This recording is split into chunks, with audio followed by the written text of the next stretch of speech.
नमस्कार दोस्तों, मैं दीपांग जोशी दीप एस्ट्रोलॉजी कंसल्टेशंस में आप सभी का हार्दिक हार्दिक स्वागत है। आज हम विशेषकर बात करेंगे पितृ अमावस्या या फिर पितृ पक्ष के बारे में। जी हाँ, पितृ पक्ष के बारे में विशेषकर बात करेंगे और हम ये भी बता देंगे हम आपको कि ऐसा करें जिससे हमारे पितृ भी अच्छे हों, हमारे कर्म भी अच्छे हों, जो हमारे दोष है वो भी निकल जाए और पितरों का संपूर्ण आशीर्वाद हमें अवश्य मिले। जी हाँ, पितृ हमारे जीवन में बहुत रोल निभाते हैं। हम आखिरकार उन्हीं की दी हुई संतानें, हम आई हुई संतानें हैं।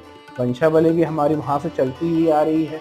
तो पितरों का सम्मान होना, पितरों के लिए हमें ज्ञान देना, पितरों के लिए हमें सम्मान होना और खासकर पितरों के लिए विशेषकर दान पुण्य करना अति महत्वपूर्ण है। और इसका वर्णन सभी पुराणों में, सभी जितने भी ग्रंथों में मिलेगा, क्योंकि पितृ लोक है एक अलग सा। जी हाँ, पितृ लोक भी है और पितरों का सम्मान करना और पितरों की चीजों को मान सम्मान देना अवश्य अनिवार्य है। तो आइए हम पहले ये जानते हैं कि पितृ अमावस्या है, क्या विशेष कर्म है, ये आप जरूर अवश्य जान लीजिए। जी हाँ, 10 ऐसे कर्म हैं जो कि श्राद्ध करने से, श्राद्ध तो करना ही करना है अपने को, तो श्राद्ध के अलावा हमें विशेषकर हमें और अच्छे तरीके से हम क्या करें जिससे हमारे पितरों को शांति मिले और लाभ भी मिले और हम उनको कैसे मना सके, जो कि हम पे वो संपूर्ण आशीर्वाद दे सके। ठीक है, तो हम सबसे पहले जान लेते हैं कि 10 ऐसे कर्म कौन से हैं। जी हाँ, पहला होता है दान देना। जी हाँ, दान आप क्या क्या दे सकते हैं। देखिए, पितरों से रिलेटेड आप सारे दान, जैसे कि शनि के दान और पितरों के दान थोड़ा थोड़ा सिमिलर होते हैं। जी हाँ, जूते चप्पल का दान दे सकते हैं, स्वर्ण का दे सकते हैं, चांदी का दे सकते हैं, अन्न का दान दे सकते हैं, घी का दान दे सकते हैं। साथ साथ में आप किसी भी वस्तु, जो पुराने कंबल है, कंबलों का दान दे सकते हैं। और आपके पास अगर कुछ ऐसे चीजें रखी हुई है जो कि आपके द्वारा यूज नहीं हो रही है पर दूसरों के लिए बहुत महत्वपूर्ण है, तो पुरानी किताबों का दान दे सकते हैं। तो पितृ अमावस्या भी अभी आएगी 14 तारीख को, वो भी विशेष है।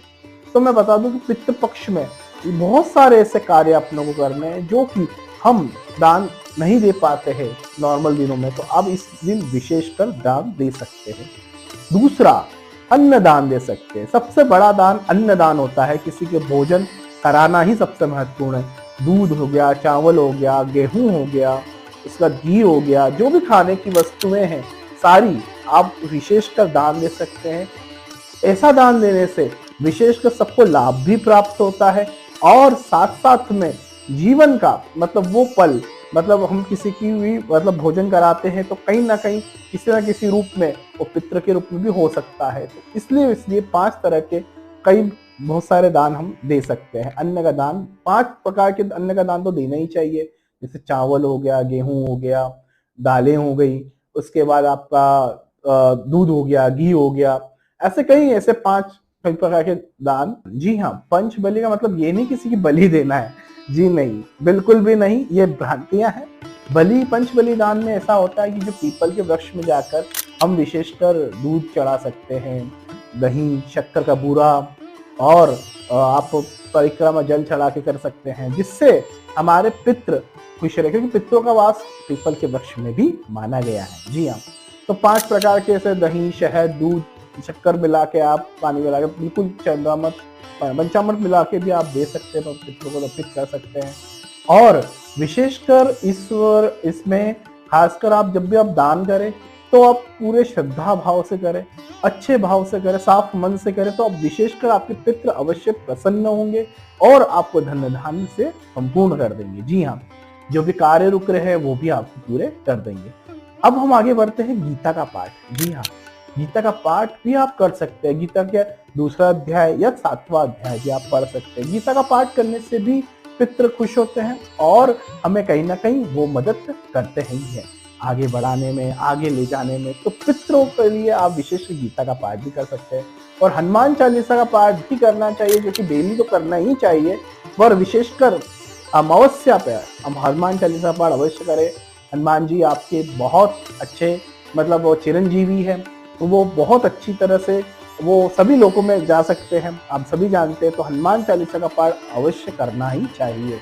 दूसरा, अब हम बात करेंगे कि विशेषकर हमें किन किन लोगों का तर्पण करना चाहिए। देखिए, आप क्यों तर्पण जो है, सबसे पहले हम विष्णु पितामह को करते हैं तर्पण, जो कि देव स्वरूप है। और उसके बाद हमारे जितने भी नाना पक्ष के हैं या हमारे दादा पक्ष के हैं, यानी कि पिता पक्ष के या माता पक्ष के जितने भी लोग हैं, उन सबका आप तर्पण अवश्य करना चाहिए। तो तर्पण करना पितृ पक्ष में अनिवार्य है, बहुत अच्छा माना गया है।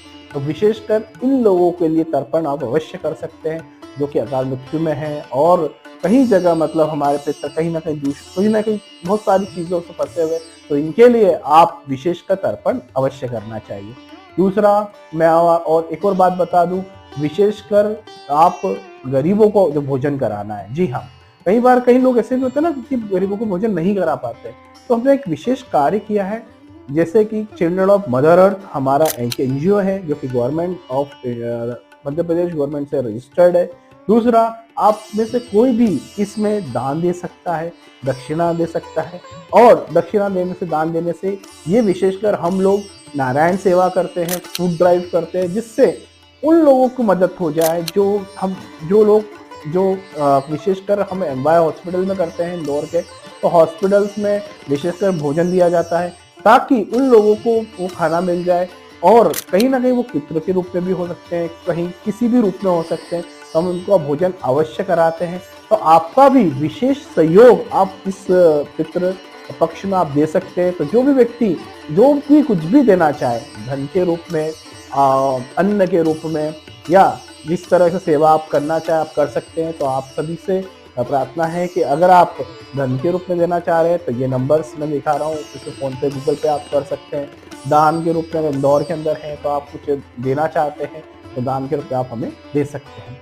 तो विशेषकर अगर इस जो अमावस्या है, और जो हम की अमावस्या पे हम लोग करते हैं, हर अमावस्या, तो पितृ अमावस्या जो आएगी, इसमें हम विशेषकर ये कार्य करेंगे। हम लोग विशेषकर हम नारायण सेवा करेंगे। तो आप सभी से विनती है कि आप विशेषकर इस वर्ष दान अवश्य कीजिएगा, और खाने का भोजन प्रबंधन दान अवश्य कीजिएगा। ब्राह्मण भोज बहुत कम कर पाते हैं, नहीं हो पाता है, तो आप हमें दान दे सकते हैं। आप हमारे इस नंबर्स पे आप दान कर सकते हैं, और जिससे आपको विशेष लाभ प्राप्ति होगी, आपके पितरों को शांति मिलेगी, और कहीं ना कहीं हमसे कुछ ना कुछ दान कहीं ना कहीं छूट जाता है, तो आप हमें दे सकते हैं। तो हम आपको कहीं ना कहीं आपका जो जितना भी दान है वो विशेषकर इस नारायण सेवा में लग जाए। जी हाँ, तो अन्न का दान अवश्य करें। और साथ में दिए, जी हाँ, दिए दक्षिण दिशा में आप विशेषकर दो लगा सकते हैं, 6 लगा सकते हैं, 11 लगा सकते हैं, या आपके ऊपर डिपेंड करता है। दक्षिण दिशा में दिए जब अवश्य लगाए, क्योंकि पितरों की दिशा दक्षिण दिशा मानी गई है, या हम लोग की दिशा भी दक्षिणी मानी गई है, तो दक्षिण दिशा में आप दिए अवश्य लगाएं। ठीक है। और धूप दिया, धूप देते समय हमेशा ध्यान रखिएगा, धूप हम जब भी देते हैं तो विशेषकर हमारे पितरों को पूर्णतः मतलब प्रणाम करते हुए आप ये धूप अवश्य दीजिएगा, जिससे हमारे पितृ को सब कुछ, ऐसे धूप में जैसे कि हम खीर भी देते हैं, उसमें सबसे खीर भी डाल सकते हैं, घी डाल सकते हैं, जो तेल, ये सारी चीज़ें जो हमारे पितरों को विशेषकर महत्वपूर्ण है, ये जो कि वहाँ धूप के माध्यम से उस लोक तक जाती है। जी हाँ, वो काफी आवश्यक है। तो मैं आप सभी को कहूंगा या आप अवश्य करें, जिससे आपके राहु, केतु और शनि ये सब ग्रह अच्छे होते हैं। Thanks for watching my video, and like and subscribe more. Thank you.